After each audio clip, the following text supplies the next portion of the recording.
Buenos días. En primer lugar, quiero agradecer al Comité Científico por la invitación, a todos ustedes por acompañarnos. Y yo voy a conversar con ustedes sobre nuevas drogas para el manejo de la insuficiencia cardíaca. Y para esto, bueno, quiero que vayamos al año 2010, 2011, porque sucedieron muchas cosas desde ese momento hasta ahora en la insuficiencia cardíaca. En ese momento teníamos 4 grupos de drogas que reducen la mortalidad y la hospitalización en pacientes con insuficiencia cardíaca y fracción de eyección deteriorada. En primer lugar y con mayor nivel de potencia, los beta bloqueantes, seguidos por los antagonistas del receptor mineralocorticoideo y por los inhibidores de la enzima convertidora. El mismo año se publican los datos del estudio SHIFT, que nos muestran que la ivabradina en aquellos pacientes en ritmo sinusal que persisten con frecuencia cardíaca mayor de 70 latidos por minuto, reduce un punto final combinado de muerte cardiovascular y hospitalización cardiovascular. Pero las cosas siguen mejorando porque en el 2014 se presentan los datos del estudio Paradigm, que ustedes recuerdan que testeó una inhibición de la neprelicina y del receptor de angiotensina con el sacubitril/valsartán sobre la dosis máxima de inhibidor de la enzima convertidora, 20 miligramos de enalapril, y como ustedes recuerdan fue un estudio positivo, un estudio muy robusto, donde se obtuvo una reducción del 20% de la muerte cardiovascular y de la hospitalización por insuficiencia cardíaca por sobre dosis máximas o dosis full de enalapril.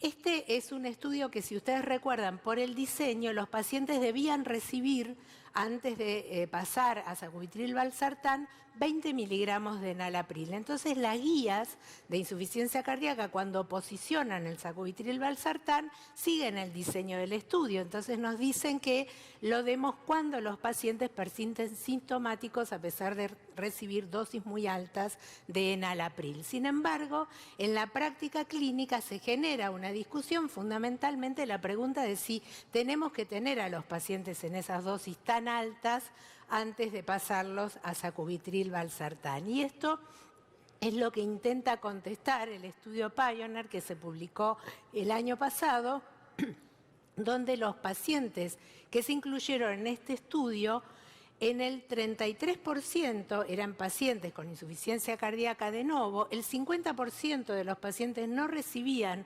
enalapril y fueron randomizados. Lo que se vio en este estudio es que cumplió el punto final primario, que fue reducción de los péptidos natriuréticos, y además que fue bien tolerado, que no generó ni más hipotensión, ni hipercalemia, ni empeoramiento de la función renal, aun cuando se tituló en pacientes vírgenes de inhibidores de la enzima convertidora. Y en un punto final exploratorio, lo que se vio es que redujo la rehospitalización por insuficiencia cardíaca de manera significativa, con lo cual entendemos que esto puede expandir el uso de los ARNI a pacientes que no reciben dosis máxima de inhibidores de la enzima convertidora. En años más recientes nos sorprenden datos de un grupo de drogas que vienen de la diabetes, que son los inhibidores del cotransportador sodio-glucosa. Estas drogas aumentan la glucosuria, aumentan la natriuresis, pero tienen un beneficio cardiovascular que parece exceder este efecto diurético y que tiene que ver fundamentalmente con aspectos metabólicos, aumentando la producción de ATP por las mitocondrias e inhibiendo el intercambiador sodio-hidrógeno, disminuyendo el contenido de sodio y de calcio dentro del miocardiocito. Estas drogas nos mostraron los beneficios cardiovasculares a partir de los estudios de diabetes, grandes estudios que incluyeron 7.000, 17.000 pacientes, el EMPA-REG, el CANVAS y el DECLARE, y mostraron que reducen este punto final de infarto, stroke y muerte cardiovascular de manera significativa, pero además, y esto fue un poco sorprendente, todas estas drogas mostraron una reducción robusta en la hospitalización por insuficiencia cardíaca que fue del 25 al 35%. Por esto fue el background para el diseño de el uso de los inhibidores de SGLT2 en pacientes con insuficiencia cardíaca, ya independientemente de su estatus diabético o no, de su estatus glucémico. Y se diseñaron trabajos para insuficiencia cardíaca con fracción de eyección reducida, el DAPA Heart Failure y el Emperor Reduced, y para fracción de eyección preservada. Como ustedes saben, hace poquito más de un mes el doctor McMurray presentó en el Europeo de Cardiología los datos del DAPA Heart Failure, que fueron positivos y robustamente positivos. La población que incluyó el DAPA Heart Failure fueron más de 4.700 pacientes con insuficiencia cardíaca, fracción de eyección reducida, una fracción promedio de 31%, el 42% era diabético, el 58% no lo era. Todos estos pacientes recibían un tratamiento médico completo y esto es importante decir que el 96% recibía betabloqueantes, el 94% tenía un inhibidor de la angiotensina o del IECA o ARNI y recibían 71% de los pacientes antagonistas del receptor mineralocorticoide y también 93% de diuréticos. O sea, era una población fundamentalmente en clase 2-3 y muy bien tratada.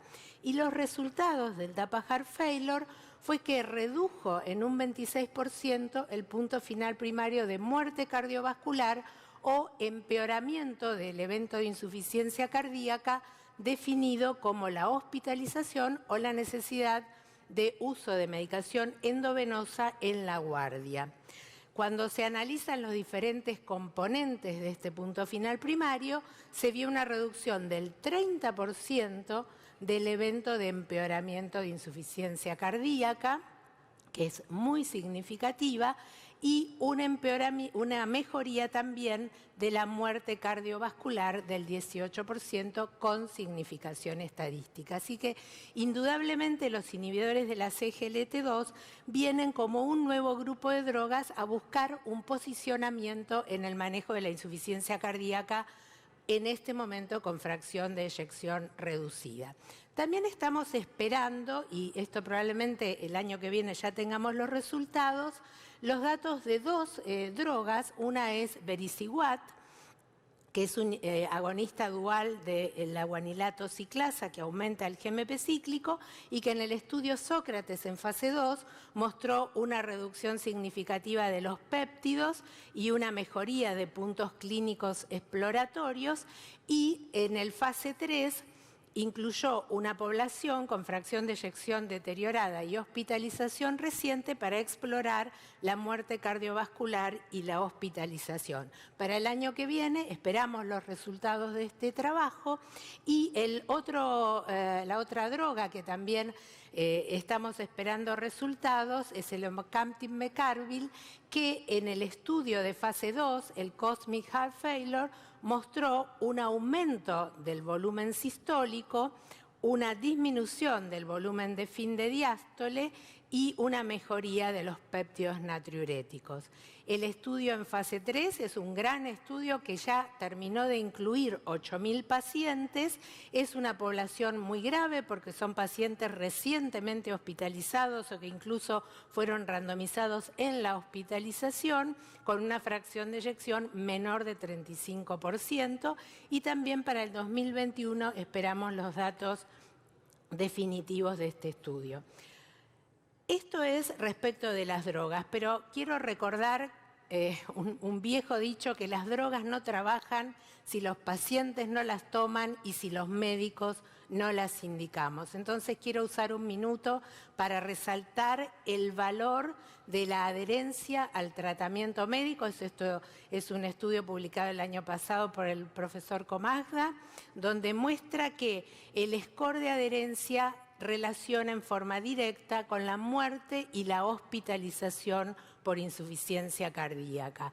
Además de la adherencia, es importante las clínicas de insuficiencia cardíaca, el trabajo multidisciplinario y ahora sumándose la telemedicina o el telemonitoreo de los pacientes con insuficiencia cardíaca, como los datos del Team Heart Failure 2, que mostraron que el monitoreo remoto con elementos de medición sencillas como la balanza, el saturómetro y el tensiómetro reducen la hospitalización y la mortalidad.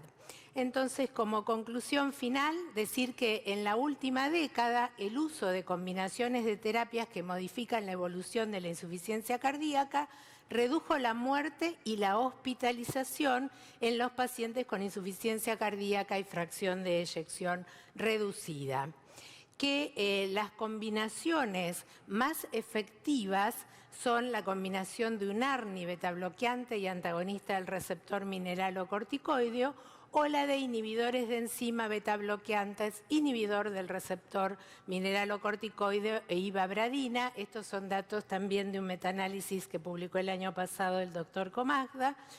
Recientemente, los datos de dapaglifosina nos muestran que disminuyó significativamente la muerte y la hospitalización en pacientes con insuficiencia cardíaca y fracción de eyección reducida, independientemente de su estatus glucémico, y que hay aspectos más allá de las drogas que no podemos olvidar. El impacto de los dispositivos como los cardiodesfibriladores, la terapia de resincronización, la adherencia al tratamiento, los programas de insuficiencia cardíaca y el telemonitoreo que impactarán positivamente en la evolución de los pacientes. Solo decir que todo esto de lo que hablé es exclusivamente en insuficiencia cardíaca y fracción de eyección reducida. Queda una necesidad imperiosa de nuevas herramientas para el manejo de la insuficiencia cardíaca aguda y la insuficiencia cardíaca con fracción de eyección preservada. Muchas gracias.